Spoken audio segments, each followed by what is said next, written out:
Welcome to Back Your Blue with Daniel Madelon of A Second Chance Bail Bonds and Second Chance Monitoring. My name is Tug Coward here on Extra 106.3, and our guest today, Daniel, is Gotcha Covered Blankets. They were here about this time a year ago. Literally, yeah. I mean, we were just reminiscing about the time that y'all were here previously, and it's so good to have you back. Welcome. Thank you so much for having us. Absolutely. Talking to Donna Georgiana from who is the founder of Gotcha Covered Blankets, and then Chris Michael, board member of Gotcha Covered Blankets. We'll go back through your bio a little bit. That way everybody knows who you are in case they missed that first episode, but you can go back and listen to it on the Extra 106.3 app, extra1063.com, or any of the podcasting platforms. Easy to get a hold of there. Donna lost her young son, who was a police officer, to suicide, and along with her husband and other family members, they founded Gotcha Covered Blankets to honor her son, Mitchell, and assist officers so they can provide comforts to other traumatic situations as well as the homeless. And then Michael is a 25-year police veteran, retired in December of 2022 as a captain with the Cobb County Police Department. He also was part of the peer support team. He was the commander there. Chris struggled with and overcame his own mental health issues and challenges due to things he saw on the job that I think oftentimes gets looked over and people don't realize, people don't talk about it or even think about it. It's like something that never even hits their radar, that the folks who are serving in our community would see things that most people don't. And that's part of what we hope to help with Gotcha Covered Blankets, and is active in 2 nonprofits that benefit first responders now. And then Gotcha Covered Blankets. Donna, do you want to go through that just for people who don't know what it is, why you do it? Sure. As you know, I told you last year, 2 days before my son's sudden passing, he had texted me and wanted to know if I had any old blankets. I had no idea for what reason. And of course, then he called me. He was like, "Mom, it's getting cold out, and I've seen a lot of homeless people." So I am proud to tell you that in this last year we had supplied all of Cobb County vehicles with blankets. We have put blankets in 10 additional counties this past year, including Charleston, South Carolina, Mississippi, through a motorcycle ride fundraiser that we had. Oh, wow. And congratulations. That's awesome. So we've probably purchased close to 1,000 blankets this year to provide to police cars. So it's amazing. The stories with the first gala last year, which we were here to talk about, I knew they would be heartwarming, but they were just blew us away. I mean, I had civilians come up to me, so to say, in the community that said, you know, I never knew that officers did this, because they're not hearing about the good things they do on the news. And hopefully that's changing some. I hope so. I mean, so we are rewarding them at the gala for a Heartfelt Hero Award, Community Devotion, a Blanket of Hope. And the stories are just phenomenal that come in. It's hard to get them because the officers don't want to say, "Hey, look what I did." So we have to hear from people that know that they've done this act of kindness, and it's pretty amazing. Do you mind sharing one, just so people have a little bit of a sense of an idea of what you're talking about? So last year we had a Marietta officer, and it was very heartfelt to me because my son had a similar experience, and he kind of educated me on it. He came home one night and he was all muddy, and I said, "What did you get into last night?" He said, "Oh, we were chasing an autistic child." And of course, me being a mom, but I didn't know this. I said, "Why was he out in the middle of the night by himself?" He said, "Mom, they run towards water." I never knew that. I've never heard that. So I have 2 autistic children in my family. Mm-hmm. I have an adopted sister and a nephew. I've never heard that. Yeah, I'm sure they know it, but I never knew it either. And so I was like, wow. And so one of the stories was this Marietta officer, except it was a toddler. She was just like 3 or 4.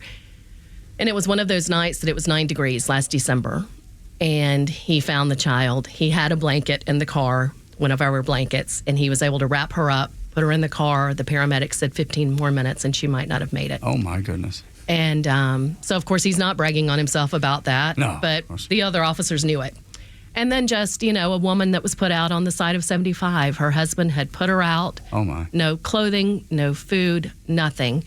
And an officer was able to assist her, bought her dinner, got her transportation. She only knew one person in the state and able to provide that transportation.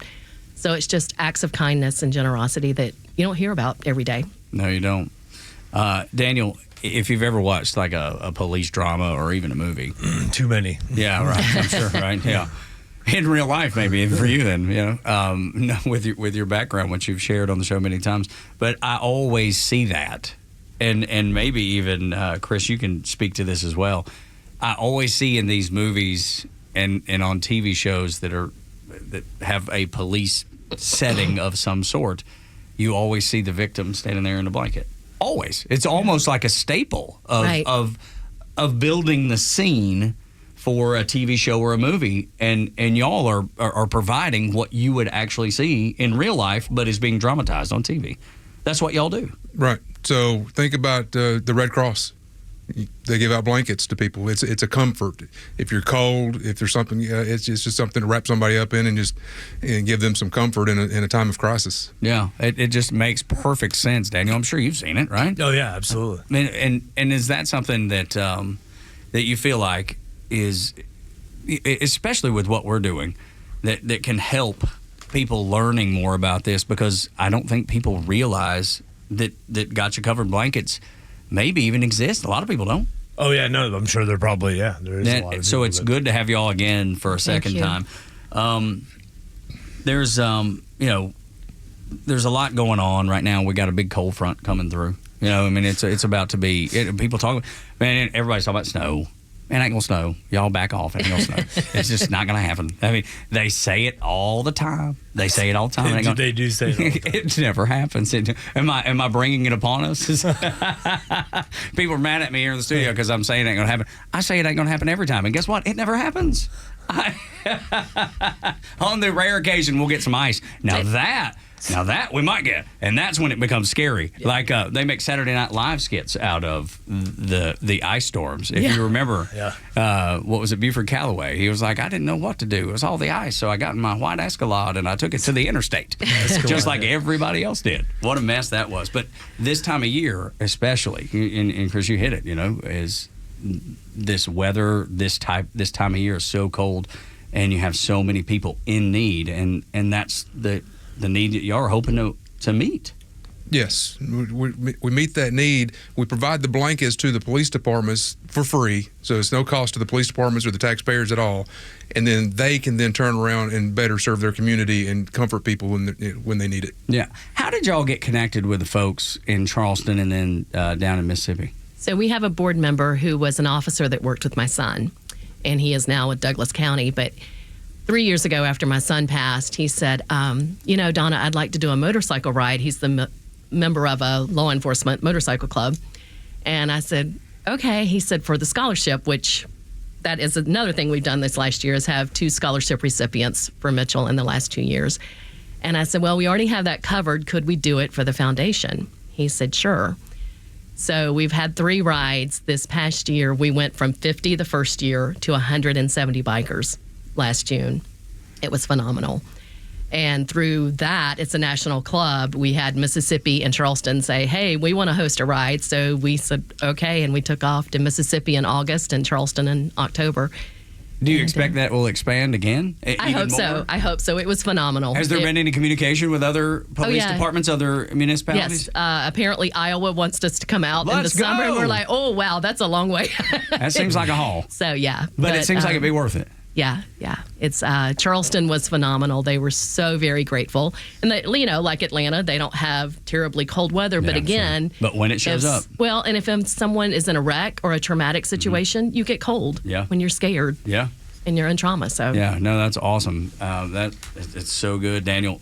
How do you feel like that you want to participate and help there with the second chance bail bonds and the second chance monitoring? Well, I mean, look, it's this touches mental health and amongst a lot of that stuff, and that's something that we're big supporters of, just because I think so much of it goes untouched or unnoticed or ignored in some cases. So yeah, this is something that falls in line with our core values of who we are. Yeah, it does. What do you expect that people will learn when they are able to find out about what y'all are doing and who you touch? Because without the knowledge, I mean, that's the beauty of the show. We've been able to have you on twice, but if someone hasn't heard of it, what is it that you want them to know about you? Most importantly, of course, is the mom. I want my son's name to stay alive. Of course. And I want to honor his memory and his wish that he had. On this journey, what I have learned about is the mental health of officers. And Chris can expand on this. And I jokingly, but in all seriousness at the same time, call him our educator. Every time we get an opportunity, we go into and talk to the leadership when we take blankets about the importance of the wellness training and the peer support, which is why we're co-hosting this conference next May. We had an opportunity to speak at the University Police Chiefs Conference back in October. And there was an individual that said, after we spoke, I know I need to get some help. I've been struggling for 7 years. And nothing will ever bring my son back, and nothing makes it okay. But to know that because of him, we can save one life, that's huge. That is unbelievable. And like I said, Chris can expand on that much more. Yeah, well, let's do that. We're coming to the end of this segment, but I want to talk about that officer specifically and others that we might touch in that same way just by having the conversation. Chris, we'll talk about the gala. We'll talk about the First Responders Conference, the need for education in mental health and wellness. And then I want to hear about the scholarships, too, because I think those are so encouraging for so many people. We'll talk about that on the other side of the break. Here on Extra 106.3, Back Your Blue with Daniel Madelon of A Second Chance Bail Bonds and A Second Chance Monitoring, and Donna and Chris from Gotcha Covered Blankets. Welcome back to Back Your Blue on Extra 106.3. My name is Ted Cowart. Along with Daniel Madelon of A Second Chance Bail Bonds and A Second Chance Monitoring, we've got Donna Georgiana, who is the founder of Gotcha Covered Blankets, as well as Chris Michael, board member of Gotcha Covered Blankets, and also a 25-year police veteran. You said when you most recently spoke, you had a young man come up to you who was a police officer and said, I've needed help, and I knew it. I needed help for 7 years. Right. And because y'all spoke and the things that you talked about, he was open to that help. Right. Tell us about him and just what happened after that. Well, it's my understanding. It's happened actually twice. Okay. I spoke at another class in Washington County back in the spring, and there was an officer that left and apparently struggling with suicide ideologies. And it came back to me that, I felt horrible. I was like, oh no, I made him leave. And they said, no, you could have saved his life, because he said, seeing how a family is affected and me telling them that piece of our puzzle will never be put back together. Time moves on, but it doesn't heal. And so again, it was, he reached out and went to his superiors and said, I need help. Same thing at the conference that Chris and I spoke at. Yeah. If we can save one life, then we've not lost Mitchell for nothing. Goodness gracious. Chris, talk about that, the importance of this health education, or the mental health education, and why it means so much to officers like you when you were serving and the ones that are still serving. Well, I think when she talks about the people that we've touched, it's good to get somebody to get up there and talk about it, open up about it, try to kill that stigma that if you talk about you're weak or you're going to lose your job or whatever the case may be. We've spoken at a number of events, and we had 3 at one event that actually came forward and said, it's like you were telling my story. Oh my I goodness. thought I was alone, because people hold it up, they bottle it up, they don't understand that other people are struggling with it as well. And so when somebody gets up and talks about it openly and talks about their own struggles, they connect with that, and they're willing to say, okay, I need to get this help too. I'm not alone. And they get that. Man, I'm telling you, that blows me away to think that there's someone in that position who are just feeling like they're out on an island, feeling like and you talk about the stigma, Chris, and I think it's important to bring that up, because it's always officers who you call when you need help. So who does an officer call when they need help? I mean, you know what I mean? I could see that dilemma that they would run into, because they're supposed to be strong. I could see it in the form of a military veteran too. Someone's in the service, which is another place that they're having serious complications with mental health issues. So this education is so valuable. It is, and it's getting more and more open. Because if you go to YouTube, you can find all kinds of podcasts. Sean Ryan is a great example. I don't know if you've ever seen a Sean Ryan podcast. He's Navy SEAL, right? But he brings in the elite, the Delta Force, the SEALs, the Special Forces, the special operators in the police world, all of these top tier, tough guys, and they will tell you their story of when they had a gun to their head, or when they were ready to give it up, or whatever the case may be. And those are not weak men. No. Those are not weak people. So if it's affecting them, it can affect anybody. And the more we open up about it, the more we get the leadership to recognize it and acknowledge it and give them the opportunity to get fixed instead of just firing them, then we're going to be much better off. Do you feel like Cobb County is on the cutting edge of this, or is there other places that you think are doing really, really well? Because I feel like Cobb County has like what do they call it, Daniel? The vibe room or something, when you just need to go and chill and relax? Wellness room. Yeah. What is it? Wellness room. The wellness room. Okay. Yeah. And it's just a super chill, like if you've had a tough day. Are more, I guess, municipalities, more police agencies doing things like that? Do you feel like? I know the city of Marietta has their, and we are proud to have her advise us on our board. Johnny Moeller-Reed is a wellness officer. Which was a guest here, And it's amazing. And Chris and I both know her heart and her passion. So I may have said Cobb County, meaning Marietta. Yeah. I need to correct that. And so I think she's the first officer in the state. Am I right, Chris? First wellness officer, I believe. Yeah, So it's unbelievable. amazing. So Amazing. that's the first, that's the first step. Mm-hmm. What's next? How do we get more of these agencies to follow that lead? Do you have a suggestion, you think? My suggestion is, in any time, like she said, when we drop off blankets, we take that opportunity to talk to that chief or that sheriff about the peer support, about the wellness, training and this, that, and the other. And we have run across a number of sheriffs and chiefs that are very on board with this. They're very in tune with taking care of their people. And the more those leaders step up and talk to the other leaders and go, I'm taking care of my people, what are you doing? Yeah. I think it's going to become a hiring point at some point, because this new generation is going to say, what are you going to do for me? Mm-hmm. And what we're going to do for you is we're going to recognize that you see these traumas, and we're going to recognize that they can affect you, and we're going to provide the care and support for you instead of making you worry about losing your job. Yeah, we have to recognize it, because officers coming in probably don't realize it, right? They have to recognize it for their officers before they even get in there. Exactly. Especially the younger folks. They do. Exactly. And I went through that. We all went there. We're young, we're gung-ho, we want to go out, we want to see it all. This is not going to affect me. I'm tough. I got this. And it starts wearing down on you over the years, and finally it gets to the point where you're like, I can't take this anymore. What about the scholarship? Because you brought up a couple scholarships that were given. Who qualifies for the scholarship? How are they selected? And who can be recommended next time? Okay, so my son started out at Chattahoochee Tech right out of high school, because he had been in a small private school. We said start out small, and then he transferred to Reinhardt. Well, he became very close to all of his professors at Chattahoochee. In fact, the day before he passed, and we didn't know this until the day he passed, he had been nominated for Alumni of the Year through one of his professors. And so we had to go get his award the week after he passed, because he was first runner-up. And so when we started the scholarship, it has to be a criminal justice major, and they have to keep their grade point average up.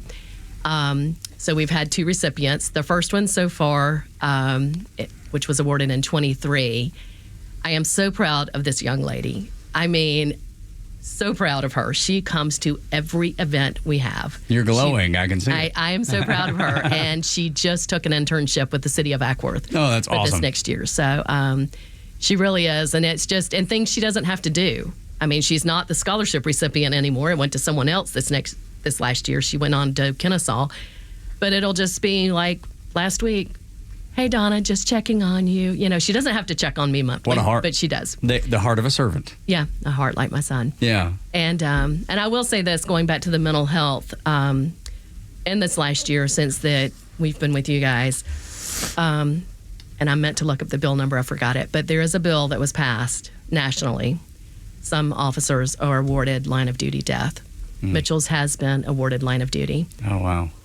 The sad thing of that we found out through the journey of applying is that my son went on 369 serious traumatic calls. Wow. 30 of those were homicide or suicide. Oh my gosh. And that doesn't make it okay. It doesn't change the way he died.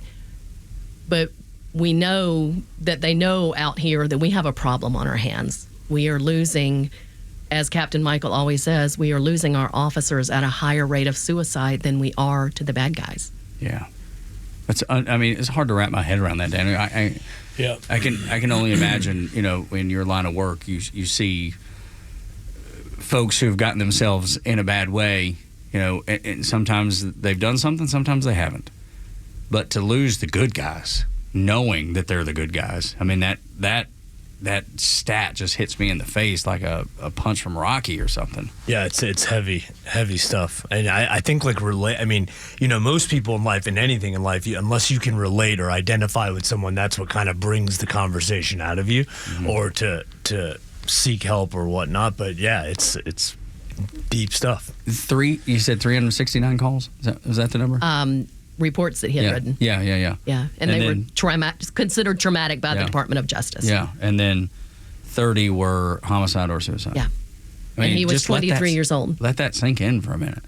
I mean, it's not something that we deal with every day. No, and that's 18-month span. Yeah. I used to think it as a kid when I would see these people overseas in war and stuff, and I'm like, how do you even come back and like be a normal, just, or whatever normal is. Yeah, whatever. Yeah, but fit back into normal society. Right. That's not. Right, you're not like chaos like that. Right. Where it's just, I used to literally think that. I'm like, this must be difficult. I mean, clearly not knowing, young child, not knowing what. And understandably so. But when you do it day after day after day. And where you live and play. Yeah, absolutely. Go to church, yeah. That's exactly right. Because in the military, you leave it back there. Not that it's any easier, and I'm not trying to diminish what was being done. But there's a difference, Chris, when that's over there versus on the street you live on. It is, and I've had this conversation with some veterans, combat veterans, and we come to the understanding, and we agree on this, is that they're in a much more intense situation, firefights, because the military can come up with all kinds of ways to do death and destruction, and you see the violence of that in incredible amounts, but for a short amount of time, and then you come home, you leave it. For a police officer, it's not as violent or as intense constantly as combat, but it's spread out over a 25 or a 30-year career, and the people that you're dealing with are the people you're going to run into at the grocery store, in your community, and you can't leave it, which was, one of my struggles when I retired was I will walk out to take the dog out, and I'm watching cars to see if somebody just got out of prison that's found where I live. That's the kind of thing that's always on my mind. Always in the back of your head. It really is unbelievable that it's taken this long to realize. Right. Like Daniel said, he thought of it as a child or coming up. And in some cases, you don't know where these people are. You have victim services and stuff, people that are supposed to notify, people that were involved in the case or whatnot. Sometimes that falls through the cracks. So I understand what he's saying in the sense of you go 25 years of arresting people and different things. Looking over your shoulder. And listen, all it takes is one person to just feel some type of way. It's not like, we're just talking about just one. Yeah, it's a real uncomfortable feeling when you're out at Walmart or the grocery store and somebody walks up to you with this look on their face and go, do you remember me? No. So it happens. Yeah, it happens. You had that happen. Oh, yeah. Yeah, they'll come up to you. You arrested me back in... But nothing transpired because of it. Nothing for me. It has for other people. But in my case, actually, it was a thank you. You changed my life. Okay. But it's still, but it's still that very uncomfortable feeling when they walk up to you and go, do you know who I am? Oh, my gosh. Yeah, kind of thing. So, because it is right there in your neighborhood. Do you mind sharing a little more of that story? And like the person you said, that person told you that you changed their life. What happened? What changed? Well, do you recall? I don't really, because over the span of a career, you arrest so many people. Sure. You're like, it wasn't personal for me. So no, I don't remember you in particular. There's a few arrests that I would remember, but this particular one, I'm like, I don't remember. It was a young lady. And she was on a path of self-destruction, the crime and being with the wrong people. And that arrest set her straight, and she went to college. I still got a letter. I got a letter from her later, that I still have. I think I got that 20 years ago. Goodness. And I've held on to it. It says, thank you. I'm in college. I'm getting my life together. And I haven't heard from her since, but she at least took that time to say, what you did helped me. It seemed bad in the moment because I was being arrested and going to jail, Sure. but it turned my life around. Sometimes hitting rock bottom is You only got one way to go. You only got one way to go, Yeah. which is up. And so that's about. Have you ever thought about reaching out to her, like just to follow up? Now that you have the letter and all that, so has there been any thought of following that? No, not really, because Okay. you just never know. Yeah, absolutely. So I just kind of leave things alone. It's an ignorant question for me, Yeah. but a fascinating one nonetheless. Let's talk about the first responder conference, because you told me, Donna, that they don't typically have in the Southeast. Yeah, I think she's been to Atlanta just the one time. Chris is much more knowledgeable on Okay. all of this, and I had the opportunity to attend 2 years ago, and it's a phenomenal. Even though I'm not law enforcement, I'm just a mom wanting to make a But difference. cares about law enforcement greatly. Absolutely, and so it was just a phenomenal 2-day conference. It will be at the Marietta Conference Center, May 8th and 9th. And so we were thrilled to be able to have the opportunity to co-host it and bring it here. And of course, Chris has been a major player, so I will let him inform Chris, you more of that. How did you help it come to Marietta? So I learned about her through just And my what is her name, by the way? Thomas. Sean Thomas. Sean Thomas, You, yeah. you learned about Sean. Yeah, so she has an organization called First Responder Conferences, which makes it a little weird when you say a first responders conference. But I learned of her through my contacts, through peer support, and I'm not one to recommend anything until I attend it. So I drove down to Jacksonville, Florida, to attend one of her conferences, and it is 2 days. All the speakers have something to do with first responder mental health, and it's all first responders: police, fire, 911, corrections, ER staff, whoever may be first responder. They're all welcome. And you never know what you're going to get because you got different speakers at different ones. So it may be financial wellness. And I've been told that finances don't have anything to do with mental health. Well, I disagree with that. the people that said that obviously weren't ever behind on a bill. Yeah. Amen to that. They can always afford their groceries. Facts. So it could be finances, it could be clinician stuff, it could be alcohol related stuff, whatever the case. Nutrition Runs the gambit. It runs the gambit of anything that could be mental health, and it's just a good 2 days of conference, good 2 days of speaking. You're not listening to one lecturer for 4 to 6 to 8 hours. Each one is an hour to 90 minutes. So you get a variety and you get a lot of different people. So it keeps the things moving. So if you're not interested in this because they're primarily kind of a fire-related kind of thing, well, wait 90 minutes and you'll have something that's 911 related or police related or corrections related or whatever the case may be. Or it's something that relates to everybody in general, because trauma relates to everybody. Yes, it does. So Do you know who the speakers will be for May? Have they figured that out quite yet? she has got it. She's got the list. So if anybody wants to go to the website, it's 1strc.org. 1strc.org. Mm-hmm. 1st. Yes, the number 1. RC. Yeah, for first, and then RC for responders conferences, and then .org. Okay. So they can go to the website. They can see all of the other conference locations, because she does them all over the country. And you can see the dozens and dozens of large organizations that become endorsing agencies and endorse the conference.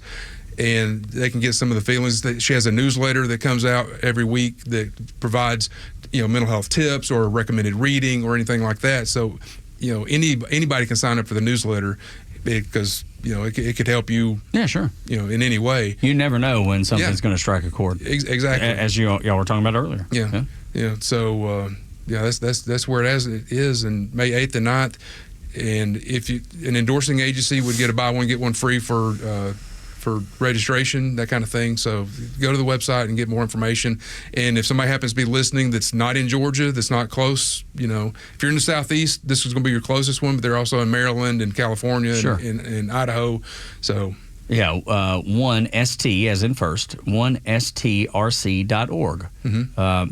Is easy to get to, just like Michael was saying. Like Chris was saying, just if you're outside of Georgia, a lot of probably most of our listeners here are in Georgia, but I know on the show that we do Monday through Friday, we have callers from all over. We had a call from Canada on our morning show. And somebody that's here may have a family member in another exactly right. state that could sign up and go to this. No, it makes perfect sense, and I love the fact that. But can you tell people like why you think this is important? Why it would be valuable for a police department to be a part, or someone individually For this conference? Anything that we can do to educate on mental health, to again get rid of that stigma, to show that it is a common, widespread thing. Another thing that people can do to go to is look at First Help. First Help is the organization that keeps up with first responder suicides, and they can actually see it in a chart. They can see male to female. They can see the different, police, fire, 911, corrections, EMS. They can see it broken down into the different categories, how long they've been with the department, the average tenure. They can see all of this data as to who are the ones committing suicide. And when you see it in graphs and charts and stuff, Makes it real. It makes it real, and you actually see the numbers. That's how you know, because if you go to the Officer Down Memorial page that keeps up with line of duty deaths, they break each death down into categories. So individual causes of death, whether it's gunfire, car wreck, aircraft crash, drowning, stabbing, whatever the case may be, with the exception of COVID, that was an anomaly. If you take COVID out, but if you look at all of the other individual categories, none of them are as high as suicide. Goodness. Local municipalities, are there already folks that are signing up for it, or is that what we're pitching? Is that what we're asking some municipalities and some police agencies to do? We already do have some agencies that are endorsing the conference. I don't have a list of people who have registered individually, but I do know that way. If you go to the website and you look at each of the conferences, she will have a list of the agencies that are openly endorsing or co-hosting. Okay.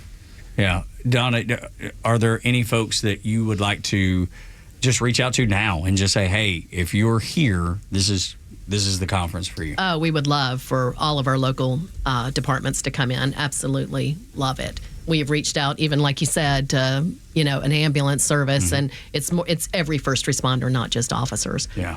And but like I said, it's a phenomenal 2-day course, and if they're coming from out of town, there's lodging right there because it's at the Marietta Conference Center. And so I hope we have a really good turnout. How do you advise families that maybe it's a mom like yourself that has an officer that is working hard every day and everything seems normal? How would you tell them to pay attention, what to look for, or to go to a conference like this? That's a hard one because I have unfortunately, two mom friends that were in this club together, and the three of us together. Totally different. The normality of all three of our sons is we didn't see any signs. They weren't showing any depression. They weren't showing struggling with alcohol. And so we just, it's hard to know, but the only clue that we ever had that we can look back on is my son telling, his dad and I at different times that he had some nightmares. Mm-hmm.